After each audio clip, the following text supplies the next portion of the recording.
Hey everyone, I'm Kristen, the cross stitching runner, and welcome to my channel. I want to say a big hello and welcome to all new and returning viewers.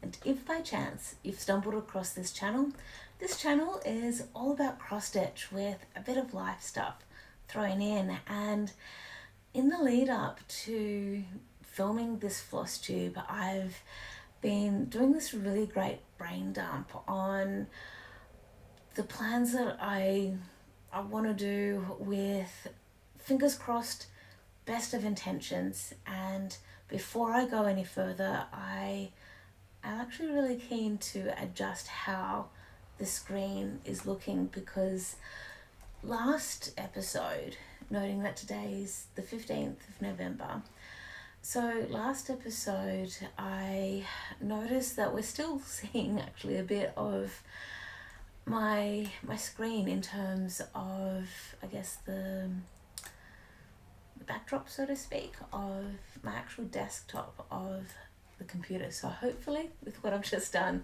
everything's all good. Now, I have this fantastic ability, so to speak, of being able to plan something super well and then not be able to follow through with it, partly because in my head it's all planned out, it's all done, therefore in reality it's done as well. Or I have put so much thought and detail into the actual plans that again I feel tired at the thought of, oh my god, do I actually have to do this now? Can't someone else do that for me? So sadly it's both professionally and in personal life, and I'm hoping to make a change of that. What I've also learned is that it's a little bit of this mild ADHD component of my brain that I've recently learned about as well, or had it confirmed that it's the way my brain works rather than anything else. So if I can break it down into smaller chunks and have it feel a bit easier to deal with, then hopefully that will make life a bit easier and gamify it in some ways. So with our stitching, for example, I love that there are so many different games going on right now, where we've got some people who are doing the British Bake Off stitching challenges, and then there's the Big Brother stitching challenges, and then there's the likes of myself and other people who are also doing things related to sport. So I know that I'm doing the AFL stitching challenge, as we know, and then we've also heard about people doing the gridiron grind. And then what I also love is that another Australian stitcher, she's doing Big Bash. So that I think is super cool, absolutely awesome, because we don't hear really anything about much Aussie sport. So I know I've on this channel talked a bit about AFL, but I love that there's talk about cricket as well, because for anyone who is unfamiliar with some Aussie sports, cricket is one of our national sports, and I love that there is someone doing some kind of stitching in relation to it. So that is super awesome. So that's sort of what I'm getting at, of how I can somehow gamify a bit more of my stitching, and why I'm still hanging on to the AFL stitching side of things, because I love that to an extent it's in control, but I love the randomness that comes with it, and that's what keeps it exciting, that's what keeps it interesting. And I can use the special spinning wheels and such, that can help a little bit, and I'm thinking about how I can bring that back into my stitching. And I'm also loving that the other games, that are happening either now or I have heard about in years gone by. The Monopoly stitching, which I think is pretty awesome, and something that I'm still thinking about how I can incorporate something like that into my own stitching. And then also I've heard in years gone by about the zombies run style of stitching, and I'm still a little uncertain about how I can incorporate something like that into my stitching. And I know I could probably sign in or join, so to speak, some of these special stitching groups.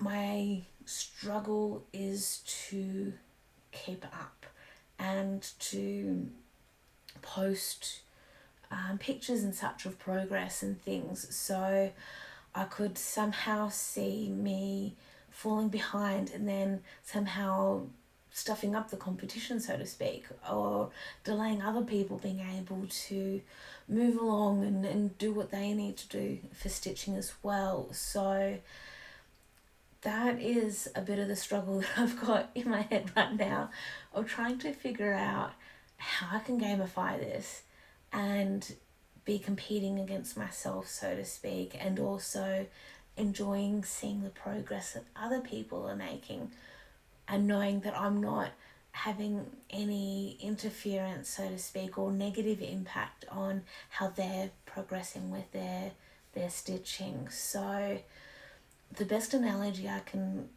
put to it, and again this is still a little bit to my own life, where I for many years, and I still do, I'm just hindered by injuries at the moment, I've really enjoyed competing or participating in fun runs. So it's the fact that I'm being surrounded by other people who are going through the same discomfort as myself. We've all done our own types of training and such in the lead up to the event, and we all have our own goals and times and strategies for how we want to get to the finish line. And to an extent we're competing against each other, but ultimately we're competing against ourselves, especially if we've got a few fun runs under the belt, and especially if we've run that same course a few times as well in years gone by, where in my headspace I'm wanting to try and at least beat my previous year's time. And whether I beat it by a few seconds or beat it by a few minutes, God, beating it by a few minutes is pretty awesome. It's a fantastic feeling when it happens. So that's a similar thing for my stitching as well, where I know I'm competing against myself to get something done, because we're all working on different projects. We've all got different goals of how we want to do things, and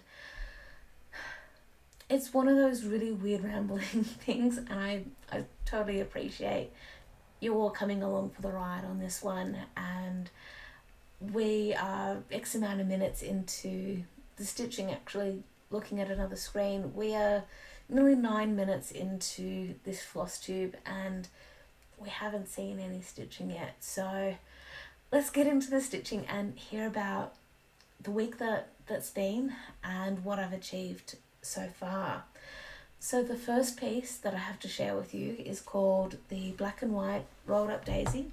It is a hot cross stitching design, and I have been working on this for quite a few years now, and it is a piece that I would love to see finished. And it is also a piece where my mind has changed over time with regards to the background, especially noting that this is a very early design for hot cross stitching, and it is a piece where, as part of stitching it, I've now learned that there are some different ways that I could do the background if I even wanted to do the background. So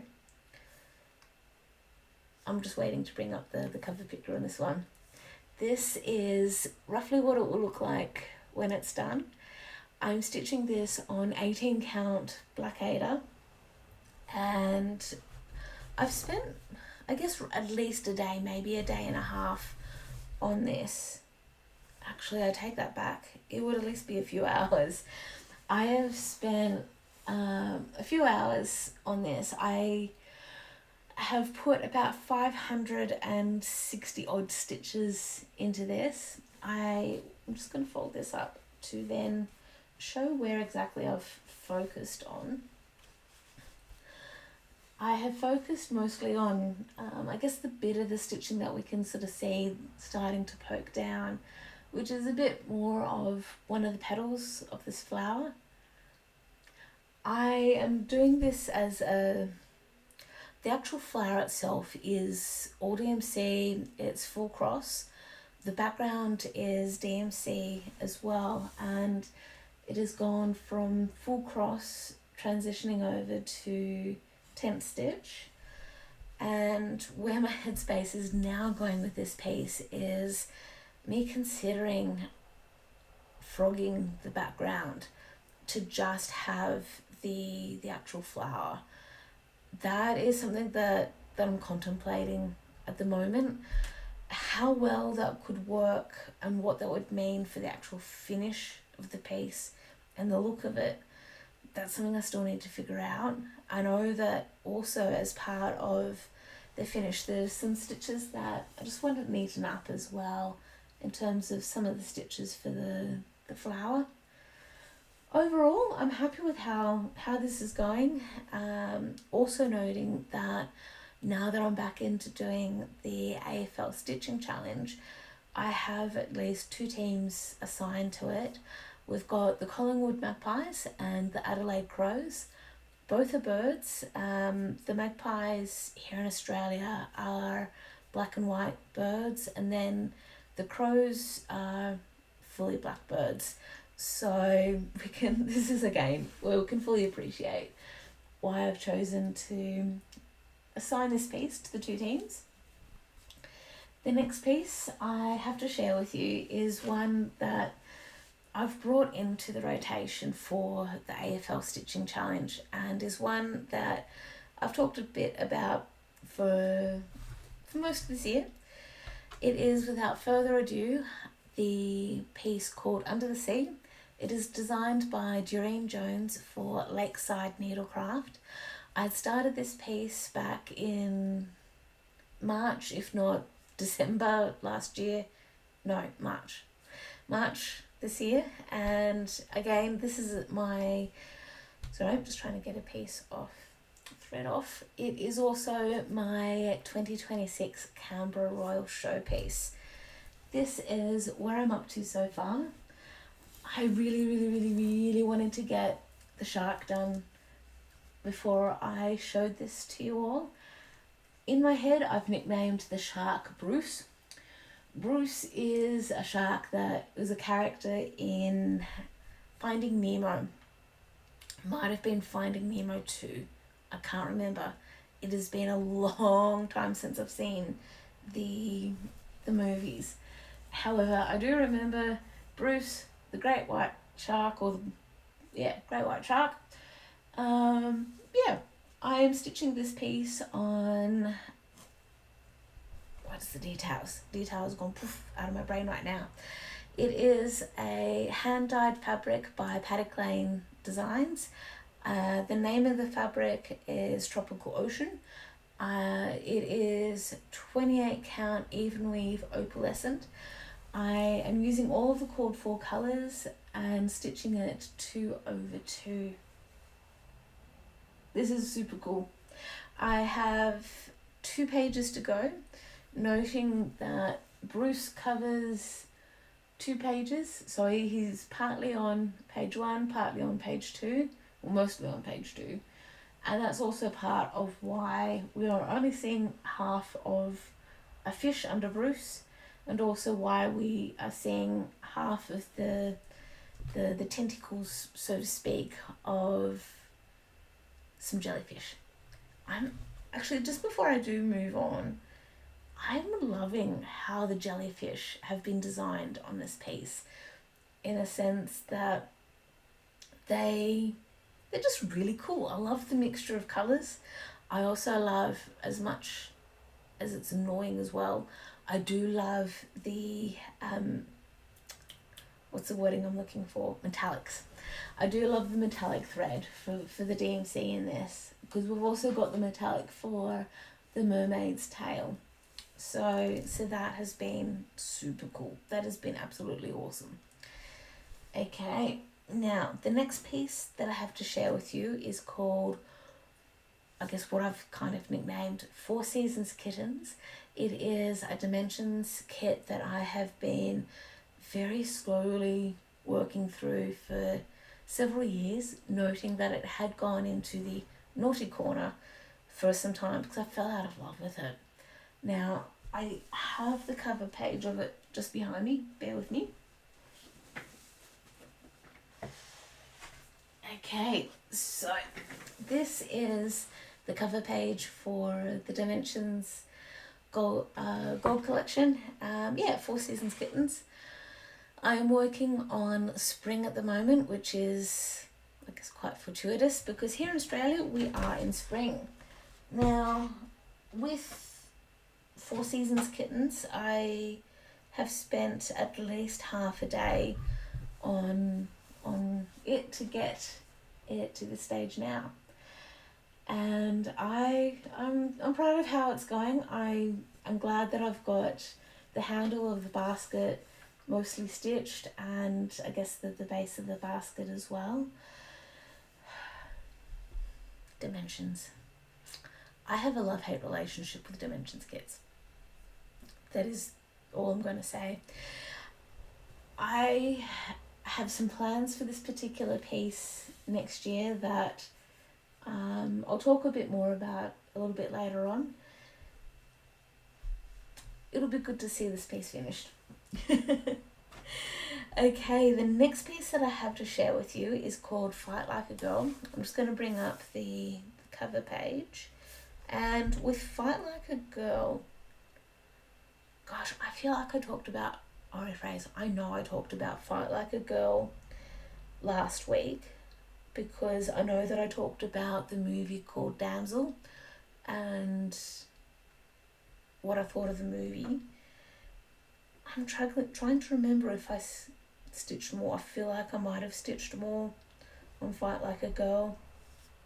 My apologies if nothing's changed between this time, or I guess between last week and this week. So this is roughly what Fight Like a Girl will look like, designed by Tanya Amity, based on artwork by Elena Zhnetkova. And I'm stitching this on 18 count navy blue Aida, and this is where I'm up to. I don't remember. I might have put some more stitches into this. Sorry, I really need to refer back to my notes because I'm fumbling too much with this and I don't like it.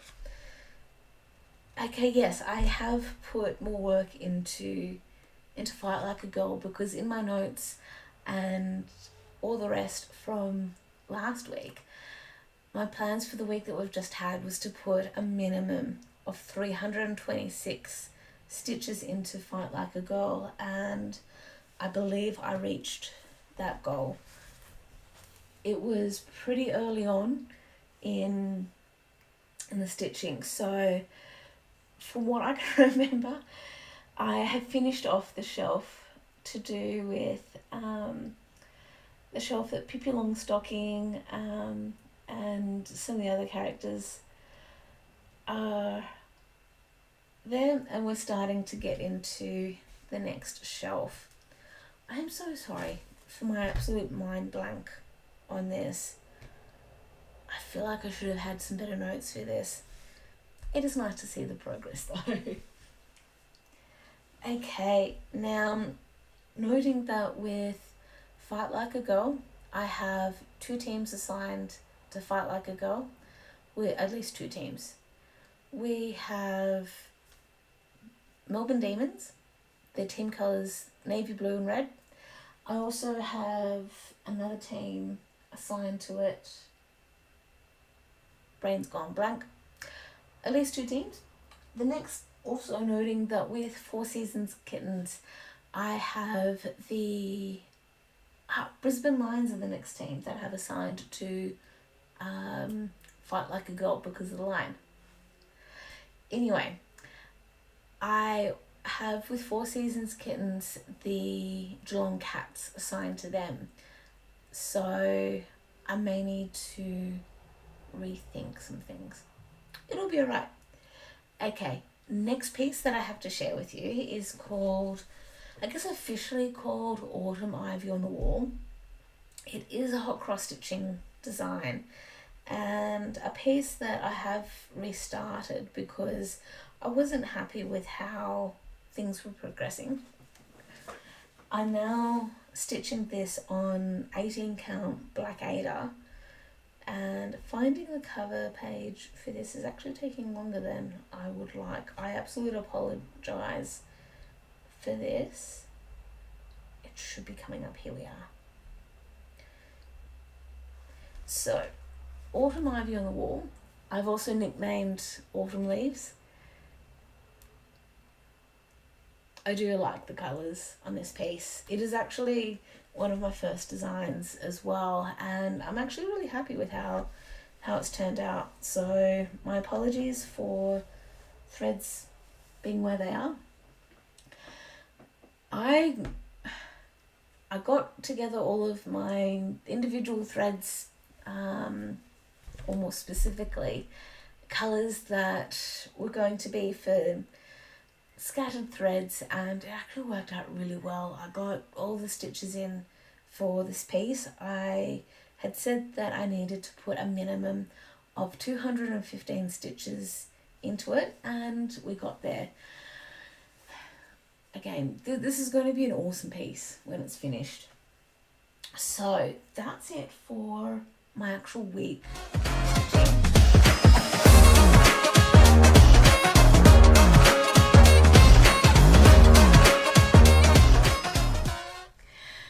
Hey everyone, okay, so let's get into plans. Now, as just a bit of a recap for the first part of this video, we've gone through all of my whips for rounds, I guess the last couple of rounds of the AFL Stitching Challenge, which were, I guess, rounds 8, 9 and 10, give or take. So for the last few videos, I've been slowly working through rounds 1 to 10 of the AFL Stitching Challenge that I normally would have done a lot earlier this year, and we are now catching up. So my plans, at least for next week, the next few days, are to try and work on some of the projects for rounds 11 through to 14, which means that I'll be trying to get a lot of stitching in for the following projects, that some of which we've already seen with the update. So we've already had a quick squiz at Fight Like a Girl. For the rounds 11 through to 14, I need to work on it another 3 times. I'll need to put some more work into Black and White Rolled Up Daisy and work on it at least 4 times. With those 2 projects at least, and the next few that I'll be mentioning, I'm definitely aiming to sit down and just smash it out in one go if I practically can. That said, there are going to be some times or moments where life will happen and I won't be able to get that done. Some of the other projects that I'll be working on because of rounds 11 through to 14 include I'm a Custodian, Zebras, Trio of Dogs, Autumn Leaves, A Stitch in Time, and Four Seasons Cats. So because of the way the teams have won their games, or I guess the frequency of teams who have won games, I'm hoping that I can start to change things out a bit, where I'll either finish some projects or something will happen where I can make this a bit more interesting, because I'm very mindful of there being so many other people to watch, and I keep an eye on how many views I get for each video to then gauge what I might need to adjust and change and hopefully improve on as well, which means that I'm potentially starting to get a little bit bored, so to speak, of some of the projects that are getting some fantastic coverage, which is great, or attention. I'm also mindful of there being some projects that I just really want to finish off. So I'm just going to share with you now some projects that I'm keen to get finished, either within the next couple of months or hopefully by this time next year. And this is also going to include some of my plans for December stitching, because I want to do some Christmas style stitching. I've already got some projects that I started over recent years, and I'd love to see them get some attention as well. So in terms of the Christmas stitching, the first project that I'll be swapping into my rotation, and it'll mean some of these current projects will take a little bit of have a little bit of a break. The first one I want to share or get some work on is a piece called Meowie Christmas, and it's a custom crafts chart. This is what it'll roughly look like when it's done. This is one of the few full coverage pieces by Custom Crafts that actually has some backstitch in it as well. So the backstitch in it includes the whiskers we see on the cats and the for Santa on the envelope. And I've started this on 14 count Ada. This is where I'm up to, and I started in the top right corner, and this was Ada that I bought down at the south coast of New South Wales at Mogo. There's a patchwork quilt style shop there, and they do stock some embroidery, some plies, and a little bit of cross stitch kind of stuff as well. So with this, I'm doing 2/1 full cross of the called for colours. Now Meowie Christmas will most likely replace, or eventually replace, 4 Seasons Kittens when it's done, or at least during the Christmas season. And if I need a bit of a break from Barnyard Kittens, because Barnyard Kittens will follow after 4 Seasons, we'll soon get to see Barnyard. The next project is, and I've got the book floating, there we are. Okay, while I'm thinking about Barnyard, this is Barnyard Kittens. It's the Dimension kit. I'm using all the called for fabric and stuff because of the things that came in the kit. And the next piece that I have to share that I'm actually really keen to get some work on, because the fabric I'm stitching on is actually really, it's beautiful fabric. It's this really nice soft even weave. But what I'm going to do is just find the cover page first, so that way you'll get to see the full effect of it. And 24. Okay, so the ultimate cross stitch Christmas. For any regular viewer, you'll have seen me stitch quite a few pieces out of this, and actually one of which you can actually see behind my head, which is the train, the lolly train. And this is what I'm going to be working on. It's the Scotty Dog's Christmas, and this is where I'm at so far. I'm stitching this on what I believe to be 28 count Joberlin even weave, and it's this beautiful soft fabric. It thankfully is quite a big piece, so I'll be able to get a bit more use out of it. these cute little dogs, they're very cute. And let's see, so I'm hoping to bring in those Scotty dogs in place of the bulldogs in terms of any stats to do with them, at least over December. The next piece that I have to share with you is actually one that I had started, then restarted, and I then ended up finding the original. So I think I've gone back to the original because I really liked how it was being stitched. So I'm going to be finding the cover page.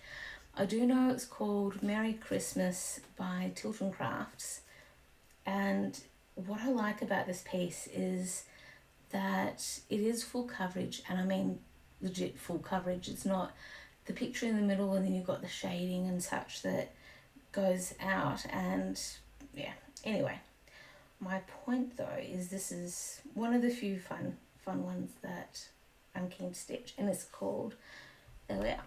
Okay, I've started again. I'm usually starting up in the top left corner, and I'm stitching this on 28 count linen.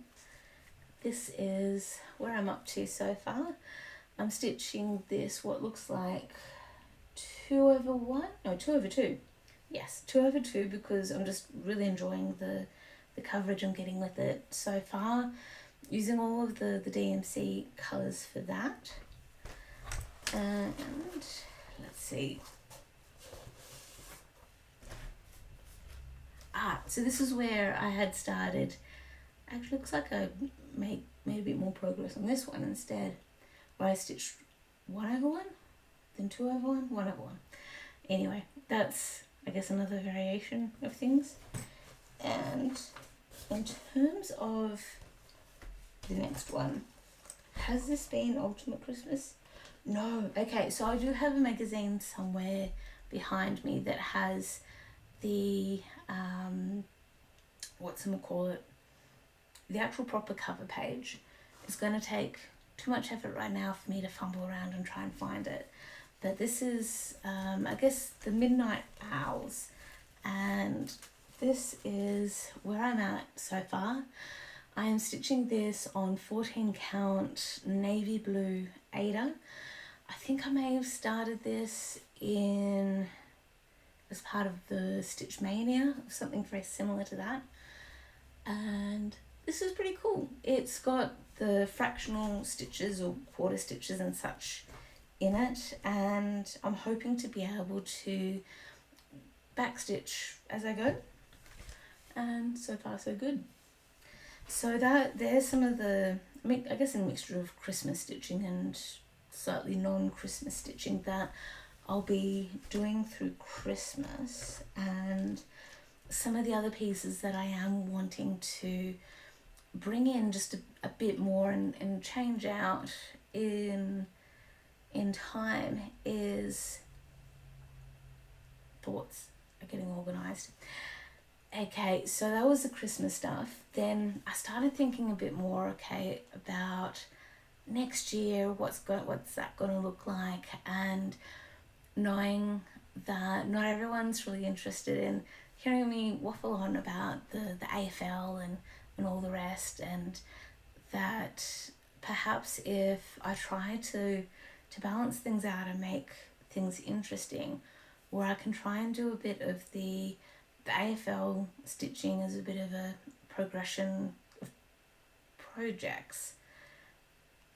But I'm also thinking out loud here about the possibility of doing my own version of Monopoly.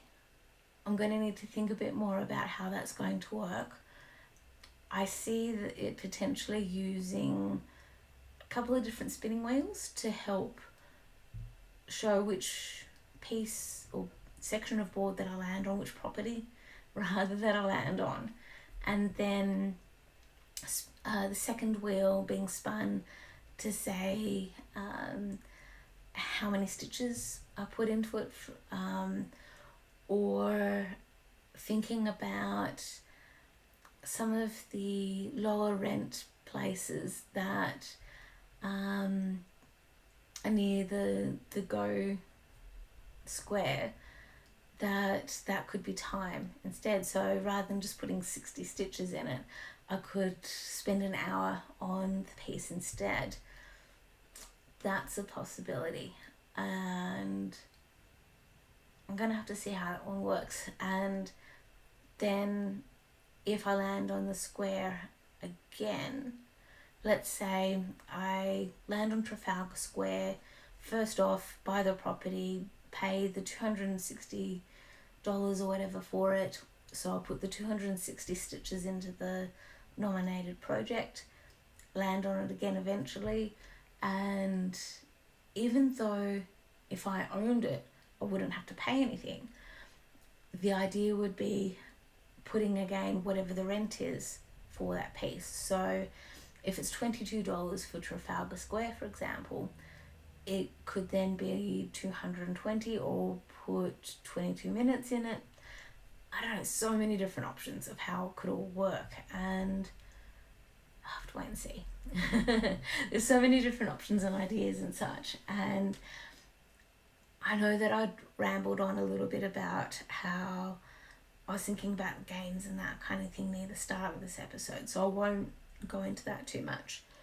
Now, as I was starting to try and get myself organised a bit for plans and that kind of thing, I then reminded myself about some really cute little minis that I've got, which I bought ages ago. So it's this series of 3, where it's got the starfish and 2 different shells. And I opened this one up because I really needed a needle ages ago. And this is just super cute, and I think that it would go really well with the eventual quilt or something, some kind of project that I'd really like to do as a way of paying homage to my time up in Wollongong, but also the love that Michael and I have for being at the coast and wanting to spend as much time as we practically can at the coast within reason. So that's where those came up, and I then started thinking about the other projects that I'm really wanting to have some love paid to them. So I may have mentioned earlier on about the likes of Midnight Glow and mini mushrooms and all that jazz. So I just wanted to share with you where I'm at with those sort of projects and just trying to figure out how they'll fit in. So one of the projects was also a hot cross stitching design, and this is my very low little start. Actually, hang on, which way around was this going to be? I think it was this way. Yes. Comparison is The Thief of Joy. This is being stitched on 29 count linen. Yes, linen. And this piece is probably going to be a bit larger than I anticipated because of how I designed it. I'm stitching this 1/1 using DMC thread. Then the next piece I want to bring back in is Spanish proverb, and this is again another hot cross stitching design. This is where I'm up to, and with Spanish proverb, its full saying is, a life lived in fear is a life half lived. And the more that I work on this piece and share it with you, I'll probably talk about it a fair bit, and I'll try to tone it down in terms of not repeating myself so much. So I first heard that quote from the movie Strictly Ballroom, and it's definitely a movie that I need to watch again because it's one of my favourite movies and it's just really cool.